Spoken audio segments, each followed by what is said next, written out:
नमस्कार। अहिले हामी कोभिड-19 को दोस्रो लहरबाट आक्रान्त भइरहेका छौँ र यो कोभिड को अवस्थामा विभिन्न व्यक्तिहरूका विभिन्न यो हाम्रो जीवनशैली अथवा हाम्रो खानपानसँग सम्बन्धित विभिन्न जिज्ञासाहरू छन् र यो सम्बन्धी आज म केही कुराहरू गर्न गइरहेको छु।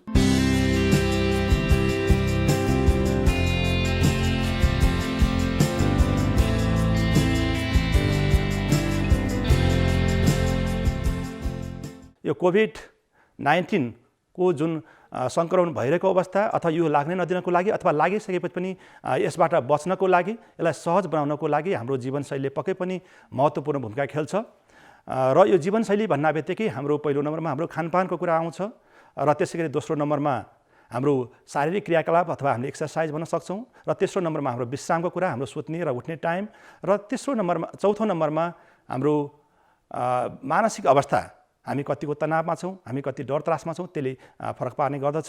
त्यसकारण पहिलो हामीले चाहिँ खानपानको कुरा गर्दाखेरि यो कोभिड-19सँग लड्नको लागि हामीले मुख्य कुरा हामीले जुनसुकै माध्यमबाट होस् हाम्रो रोगसँग लड्ने क्षमता जुन जीवनी शक्ति अथवा इम्युनिटी भनेर भनिन्छ अथवा प्रतिरक्षा प्रणाली भनिन्छ त्यसलाई मजबुत पार्नु जरुरी छ, त्यसलाई रेगुलेट गर्नु जरुरी छ र त्यो गर्ने माध्यम भनेको हाम्रो जीवनशैलीको माध्यमबाट होस् अथवा हामीले चाहिँ भ्याक्सिनको माध्यमबाट हामीले हाम्रो जीवनी शक्ति अथवा प्रतिरक्षा प्रणालीलाई हामीले सक्रिय बनाउन सक्छौँ।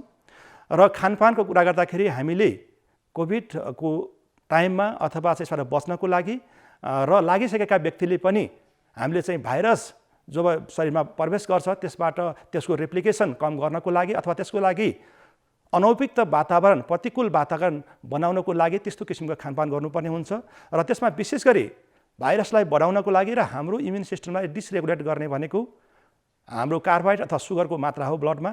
त्यसकारणले गर्दाखेरि नै डायबिटिज भएका व्यक्तिहरू, मधुमेह भएका व्यक्तिहरू बढी प्रभावित हुनुहुन्छ।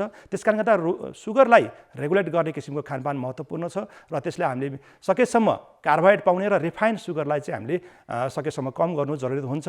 र त्यसैगरी अर्को महत्त्वपूर्ण पार्ट भनेको हामीले फ्याट, त्यसमा पनि हामी ट्रान्स फ्याट भनेर भन्छौँ, जुन चाहिँ तारे भुटेको खानामा फ्राई गरेको कुरामा चाहिँ पाउने गर्छ। त्यसले भाइरसलाई रेप्लिकेसन गर्नको लागि, भाइरसको वृद्धि हुनको लागि र हाम्रो इम्युन सिस्टमलाई कमजोर गर्नको लागि महत्त्वपूर्ण भूमिका खेल्छ। त्यसकारणले गर्दाखेरि हामीले यो तारे भुटेको अथवा ट्रान्स फ्याटलाई कम गर्नु जरुरी छ। र अर्को कुरा चाहिँ हामीले हाम्रो इम्युन सिस्टमलाई सशक्त बनाउनको लागि हामीले भिटामिन सी र भिटामिन डी लगायत भिटामिन ई र एन्टिअक्सिडेन्ट पाउने, एन्टी इन्फ्लामेटरी जस्ता चाहिँ डायटहरूलाई बढी प्राथमिकता दिनु जरुरी छ र यी कुराहरू पाउनको लागि हामीले हरियो तरकारी, सागपातहरू र प्रशस्त मात्रामा चाहिँ हामीले फलफुलहरू, गेडागुडी, अङ्कुरित गरेको गेडागुडीहरू खानु जरुरी छ। त्यसकारणले गर्दाखेरि खानामा हामीले यो कुरा ध्यान दिनुपर्ने हुन्छ।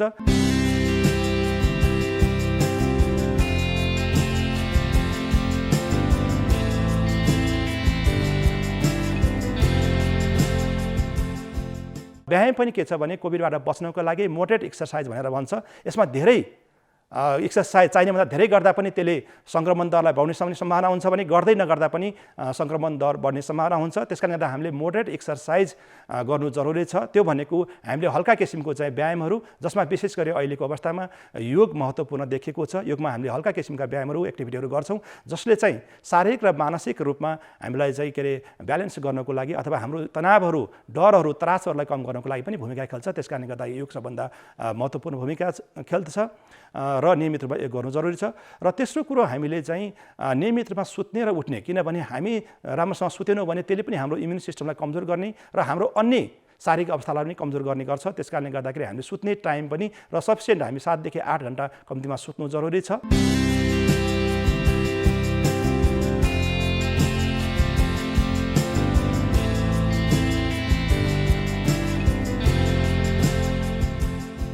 अहिले कोभिडको टाइममा धेरै मान्छेहरू तनावमा, स्ट्रेसमा हुनुहुन्छ।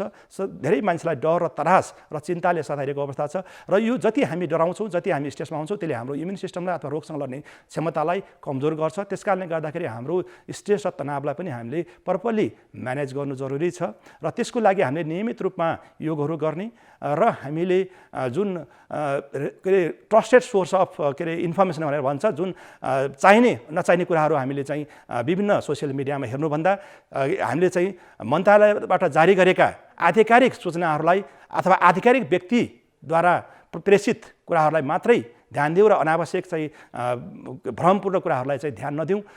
त्यस कारणले गर्दाखेरि यसरी हामीले चाहिँ आफ्नो तनावलाई अथवा आफ्नो इमोसनलाई, आफ्नो चाहिँ डर त्रासलाई कम गर्न सक्यौँ भने पनि यसले चाहिँ हाम्रो प्रतिरक्षा प्रणालीलाई मजबुत गर्नको लागि, रेगुलेट गर्नको लागि महत्त्वपूर्ण भूमिका खेल्छ र त्यसको लागि योग, प्राणायाम, ध्यानका विधिहरू महत्त्वपूर्ण छन्। त्यस कारणले गर्दाखेरि हामी अनावश्यक रूपमा विभिन्न किसिमको त्रासबाट बस्नुभन्दा यसमा सजग हुनु जरुरी छ।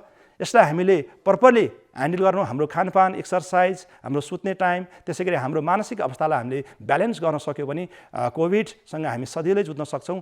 यो नै हाम्रो लाइफस्टाइल मेडिसिनमा पर्ने कुरा अथवा कोभिडसँग लड्नको लागि लाइफस्टाइललाई ध्यान दिनुपर्ने कुराहरू हुन्। आफ्नो जीवनशैलीलाई सुधार गरेर हामी स्वस्थ हौँ, हामी स्वस्थमा केन्द्रित हौँ, हामी स्वस्थ रह्यौँ भने कोभिड-19 लगायत अन्य रोगहरूले पनि हामीलाई असर गर्न सक्दैनन्। त्यस कारणले गर्दाखेरि जीवनशैली हाम्रो स्वास्थ्यको आधार हो।